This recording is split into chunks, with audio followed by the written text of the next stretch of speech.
नमस्कार। आकाशवाणी से प्रस्तुत है समाचार संध्या।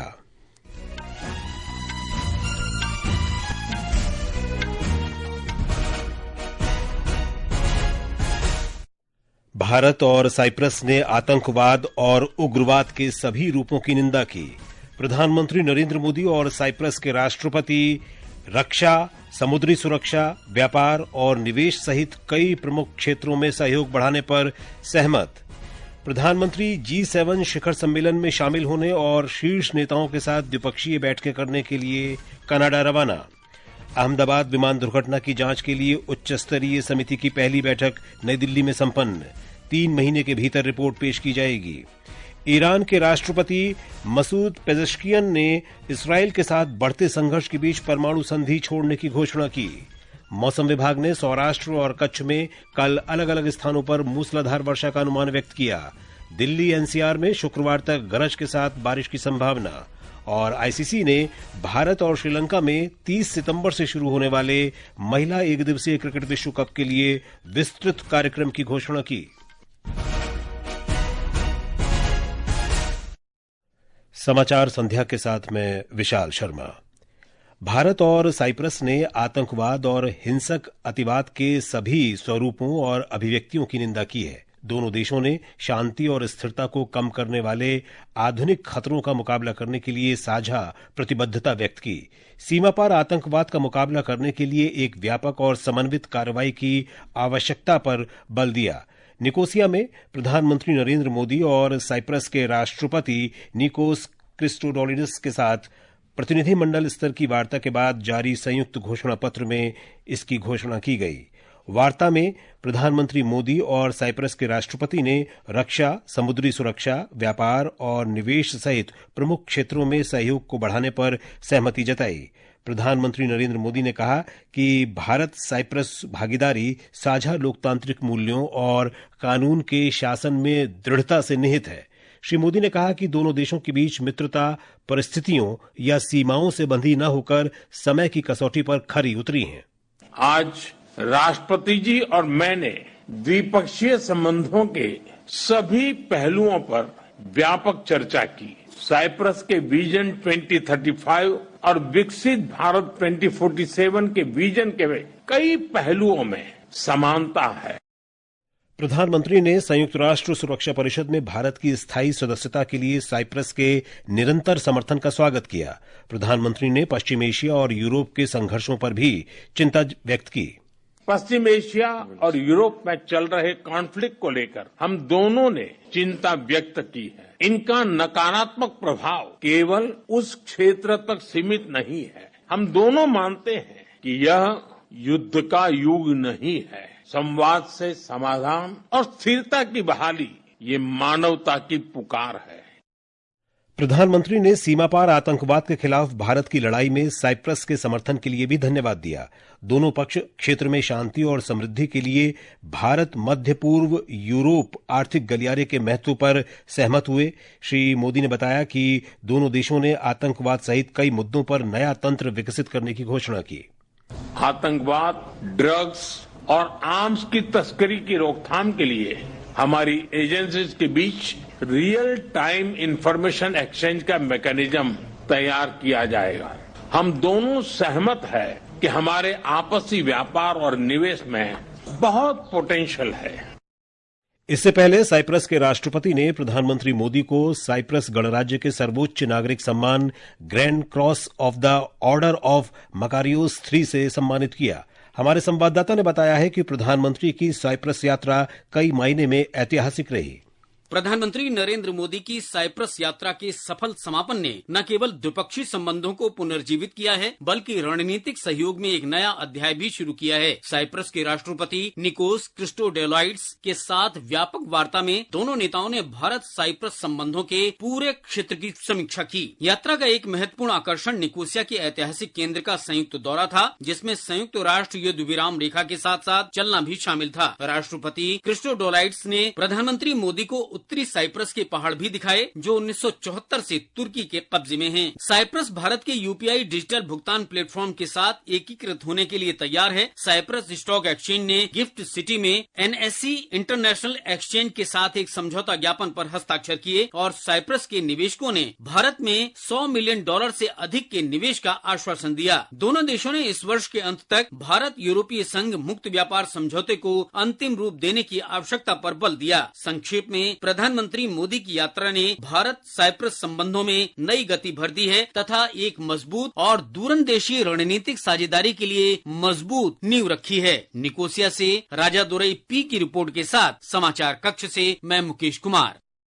प्रधानमंत्री साइप्रस की सफल यात्रा के बाद आज शाम कनाडा के लिए रवाना हो गए। कनाडा के प्रधानमंत्री मार्क कार्नी के निमंत्रण पर 2 दिन की यात्रा के दौरान श्री मोदी G7 शिखर सम्मेलन में शामिल होंगे और कई द्विपक्षीय बैठकें भी करेंगे। ये समाचार आकाशवाणी से प्रसारित किए जा रहे हैं। ताजा समाचार जानने के लिए आप हमारे social media handle X@AIR News Hindi को फॉलो कर सकते हैं। समाचार संध्या में आपका फिर स्वागत है। अहमदाबाद विमान दुर्घटना की जांच के लिए सरकार द्वारा गठित उच्च स्तरीय समिति की पहली बैठक आज नई दिल्ली में हुई। गृह सचिव गोविंद मोहन ने बैठक की अध्यक्षता की। समिति 3 महीने के भीतर अपनी रिपोर्ट प्रस्तुत करेगी। विमान दुर्घटना जांच ब्यूरो अलग से इस मामले की जांच कर रहा है। विमान दुर्घटना में मारे गए गुजरात के पूर्व मुख्यमंत्री विजय रूपाणी का अंतिम संस्कार राजकोट में पूरे राजकीय सम्मान के साथ किया जा रहा है। हमारी संवाददाता ने बताया कि गृह मंत्री अमित शाह, मुख्यमंत्री भूपेंद्र पटेल और अन्य वरिष्ठ नेताओं ने दिवंगत नेता को पुष्पांजलि अर्पित की। गुजरात के पूर्व मुख्यमंत्री विजय रूपाणी के निधन पर आज पूरा राज्य शोक में डूबा है। राजकोट में चल रहे अंतिम संस्कारों में हजारों लोगों ने अपने प्रिय नेता को अंतिम विदाई दी। राज्य सरकार ने उनके सम्मान में 1 दिवसीय शोक की घोषणा की है। वहीं अहमदाबाद विमान हादसे के पीड़ितों की पहचान के लिए चल रहे प्रयासों में अब तक 119 शवों के DNA नमूनों का मिलान हो चुका है और 74 शवों को उनके परिजनों को सौंप दिया गया है। अहमदाबाद सिविल अस्पताल के अधीक्षक डॉक्टर राकेश जोशी ने बताया कि DNA सैंपल मिलान की प्रक्रिया तेजी से चल रही है और 1 से 2 दिन में ये पूरे होने की उम्मीद है। मयूर सोलंकी के साथ अपर्णा खून, आकाशवाणी समाचार, अहमदाबाद। सरकार ने जनगणना कराने की अधिसूचना आज जारी कर दी। जनगणना के लिए संदर्भ तिथि 1 मार्च 2027 होगी। लद्दाख, जम्मू कश्मीर, हिमाचल प्रदेश और उत्तराखंड में जनगणना 1 अक्टूबर 2026 से कराई जाएगी। गृह मंत्री अमित शाह ने कहा है कि भारत आपदा प्रबंधन क्षेत्र में वैश्विक प्रमुख बनने की ओर अग्रसर है। नई दिल्ली में राज्यों और केंद्र शासित प्रदेशों के राहत आयुक्तों और आपदा मोचन बलों के वार्षिक सम्मेलन में श्री शाह ने कहा कि भारत ने पूर्व चेतावनी प्रणाली के विकास में बड़ी उपलब्धि हासिल की है। उन्होंने कहा कि सटीक पूर्वानुमान और पूर्व चेतावनी के माध्यम से राहत और बचाव कार्यों को सफलतापूर्वक पूरा किया गया है। सरकार ने देश में 2000 ड्राइविंग प्रशिक्षण स्कूल खोलने का निर्णय लिया है। नई दिल्ली में सड़क परिवहन और राजमार्ग मंत्री नितिन गडकरी ने कहा कि ये प्रशिक्षण स्कूल देश के पिछड़े और जनजातीय क्षेत्रों में खोले जाएंगे और इससे युवाओं के लिए रोजगार के अवसर सृजित होंगे। उन्होंने कहा कि देश में करीब 22 लाख चालकों की कमी है।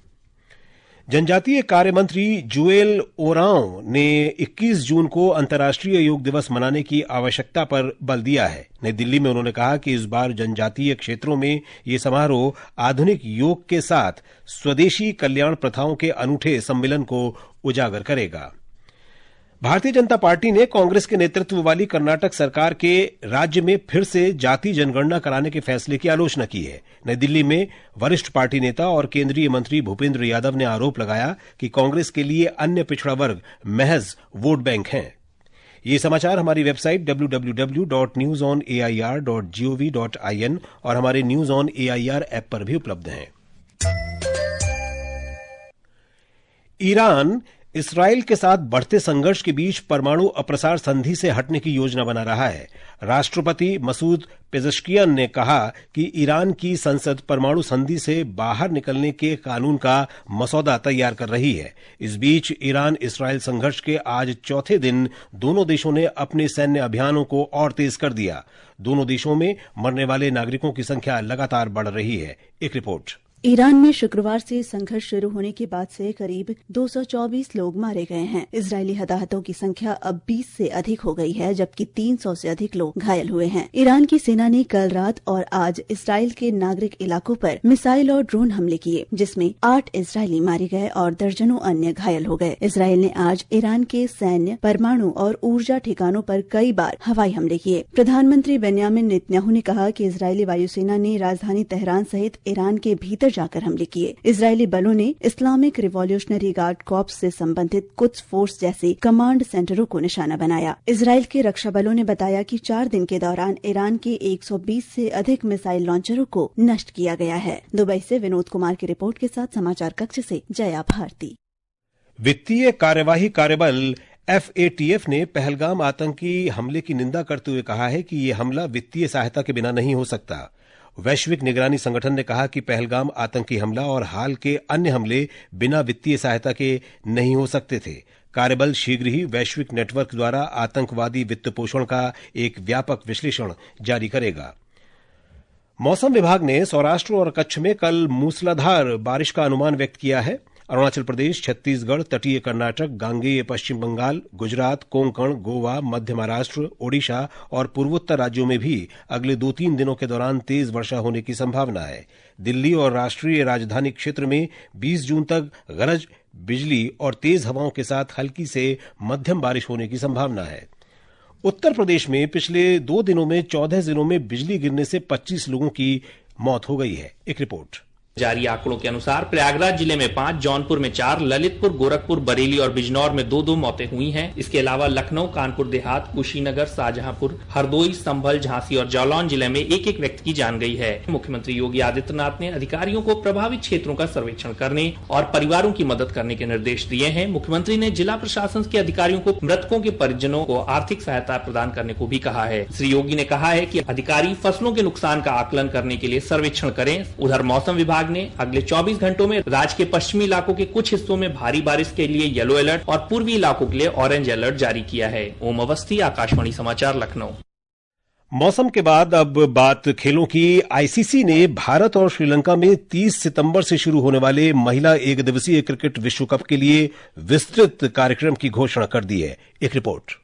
विश्व कप की आधिकारिक मेजबानी भारत के पास है, जबकि राजनीतिक तनाव के कारण पाकिस्तान के सभी मुकाबले श्रीलंका में होंगे। भारत 2013 के बाद से चौथी बार महिला विश्व कप की मेजबानी कर रहा है। भारत का पहला मुकाबला 30 सितंबर को बेंगलुरु के M चिन्नास्वामी स्टेडियम में श्रीलंका के साथ होगा। भारत और पाकिस्तान का बहुप्रतीक्षित मुकाबला 5 अक्टूबर को कोलंबो के R प्रेमदासा स्टेडियम में होगा। इस विश्व कप में 8 टीमें हिस्सा ले रही हैं, जिसमें भारत, ऑस्ट्रेलिया, इंग्लैंड, दक्षिण अफ्रीका, न्यूजीलैंड, श्रीलंका, बांग्लादेश और पाकिस्तान शामिल हैं। समाचार कक्ष से सरफिरोजी। आकाशवाणी का समाचार सेवा प्रभाग साप्ताहिक फोन इन कार्यक्रम पब्लिक स्पीक में आज रात 9:30 बजे साइबर धोखाधड़ी, ऑनलाइन घोटालों से सुरक्षा विषय पर परिचर्चा प्रसारित करेगा। भारतीय साइबर अपराध समन्वय केंद्र की साइबर धोखाधड़ी रोकथाम इकाई के निदेशक लेफ्टिनेंट कर्नल बादल कौशिक और साइबर सुरक्षा विशेषज्ञ गुलशन राय इस परिचर्चा में भाग लेंगे। श्रोता कार्यक्रम के दौरान साइबर घोटालों और ऑनलाइन धोखाधड़ी से सुरक्षा के बारे में हमारे टेलीफोन नंबर और व्हाट्सएप पर प्रश्न पूछ सकते हैं। और अब अंत में मुख्य समाचार एक बार फिर। भारत और साइप्रस ने आतंकवाद और उग्रवाद के सभी रूपों की निंदा की। प्रधानमंत्री नरेंद्र मोदी और साइप्रस के राष्ट्रपति रक्षा, समुद्री सुरक्षा, व्यापार और निवेश सहित कई प्रमुख क्षेत्रों में सहयोग बढ़ाने पर सहमत। प्रधानमंत्री G7 शिखर सम्मेलन में शामिल होने और शीर्ष नेताओं के साथ द्विपक्षीय बैठकें करने के लिए कनाडा रवाना। अहमदाबाद विमान दुर्घटना की जांच के लिए उच्च स्तरीय समिति की पहली बैठक नई दिल्ली में संपन्न। 3 महीने के भीतर रिपोर्ट पेश की जाएगी। ईरान के राष्ट्रपति मसूद पेजेश्कियन ने इजरायल के साथ बढ़ते संघर्ष के बीच परमाणु संधि छोड़ने की घोषणा की। मौसम विभाग ने सौराष्ट्र और कच्छ में कल अलग अलग स्थानों पर मूसलाधार वर्षा का अनुमान व्यक्त किया। दिल्ली NCR में शुक्रवार तक गरज के साथ बारिश की संभावना। इसके साथ ही समाचार संध्या का ये अंक समाप्त हुआ। नमस्कार।